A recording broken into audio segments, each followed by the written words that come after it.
How many of you believe you really exist?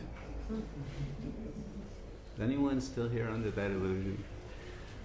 Admit it if there is. Anyone? No one will admit it. That's good. It's a start. It's better to not admit it. Because we don't really. It's an illusion. Anything time-bound is not real. And all existence is simply an appearance followed by disappearance. Is the appearance any more real than the disappearance? No. But neither is real.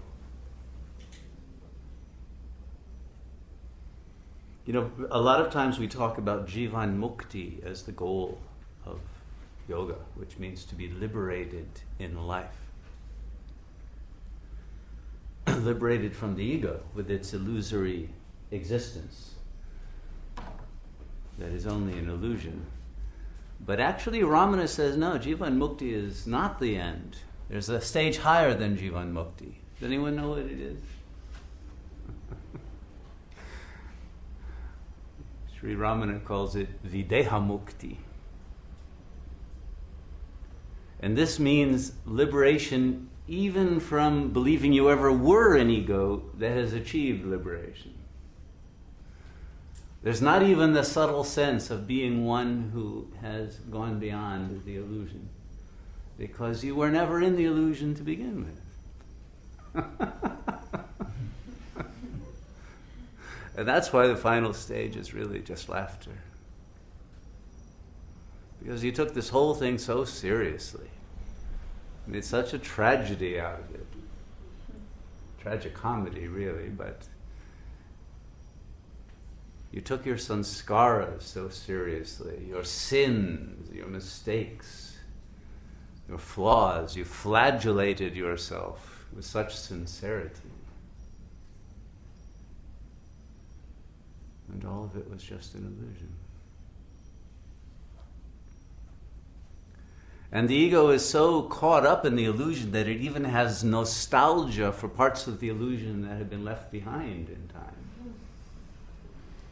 And airbrushes them as if they were something good, when at the time you wanted to get as far away from them as possible. And then you miss them when they're gone. It's an absurdity.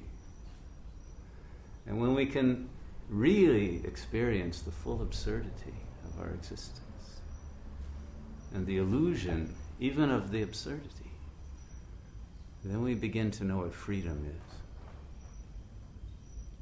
And once we're out of all of those boxes and we realize that none of it was ever real, and then once we die and leave the body, we're not going to think about the life we left behind. We may create another one if we want to go back into more absurdity, but then we won't remember the previous ones.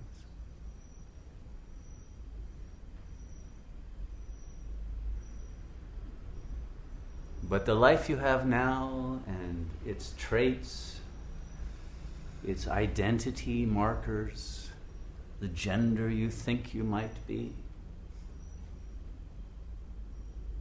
the age, the nationality, the time period, all of that is simply a passing dream.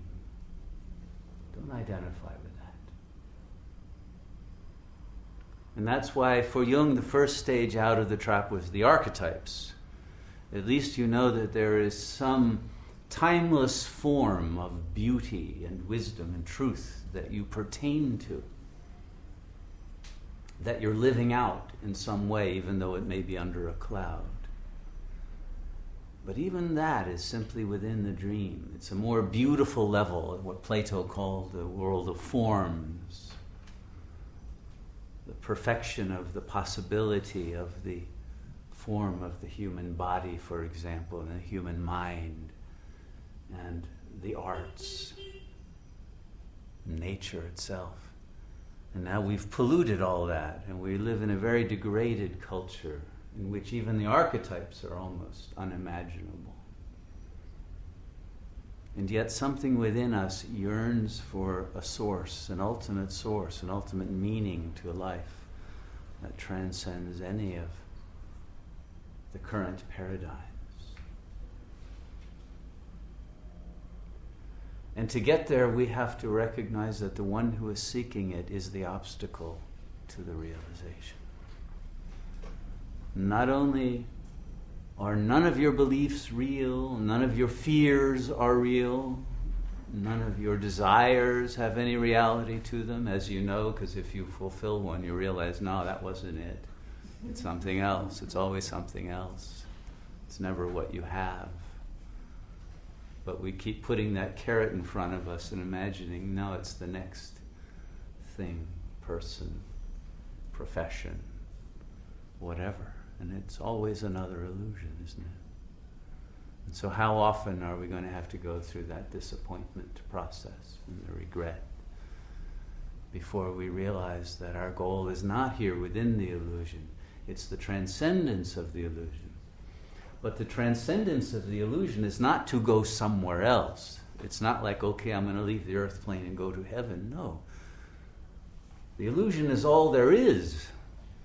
Some sorrow is nirvana when you realize it is the illusion. There is no one to go anywhere else, and there is nowhere else, because anywhere is always an illusory appearance.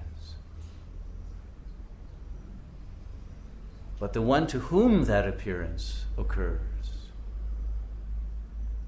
that consciousness that is formless, timeless, that is beyond existence. You cannot say it is even, because there's no distinction between is and is not in truth, in the real. That which really is what you are transcends all conceptualization and all time, and therefore cannot be reached through time, and cannot be reached through space, and cannot be reached through thought.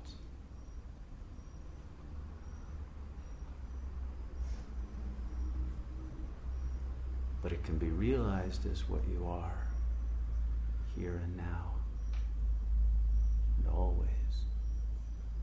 When you let go of all of the objectifications that you have put yourself into.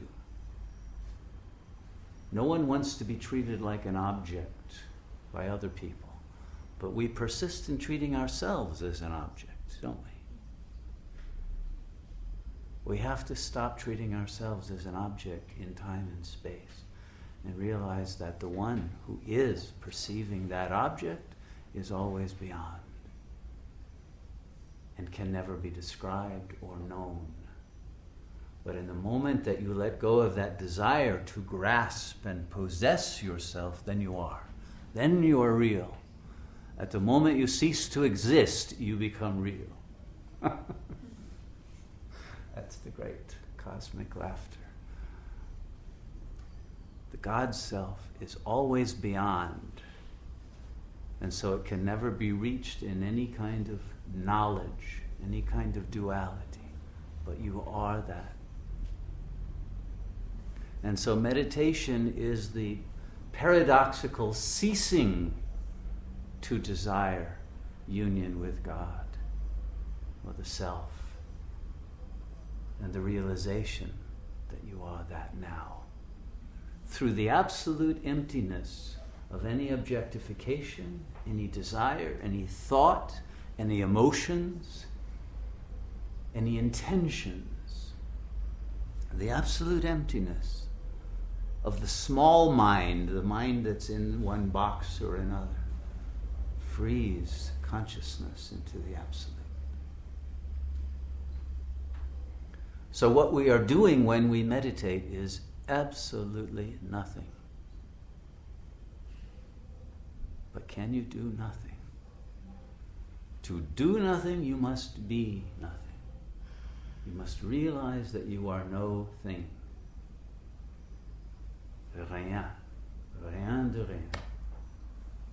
Absolute nothing.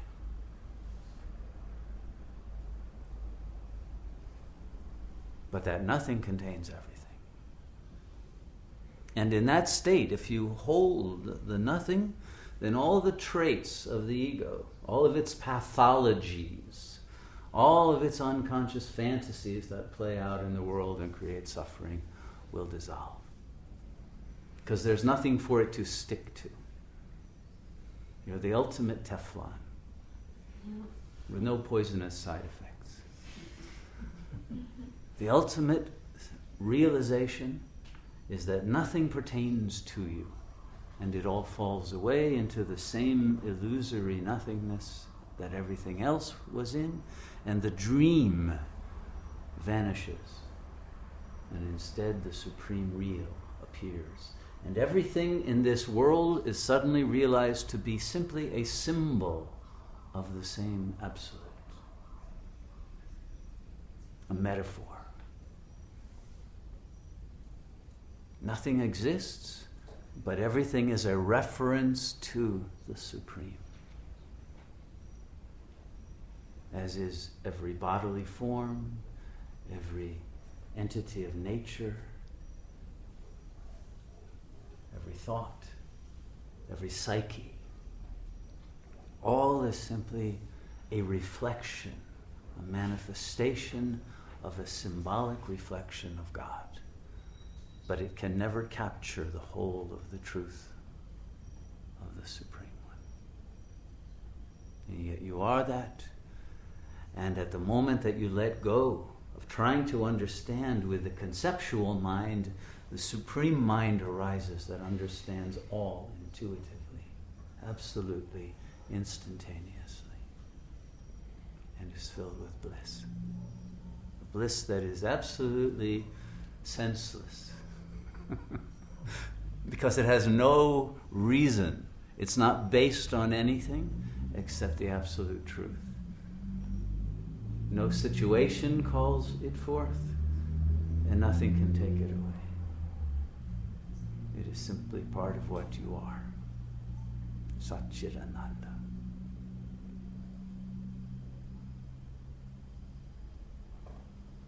So let's stop pretending we exist and realize the bliss of the Absolute.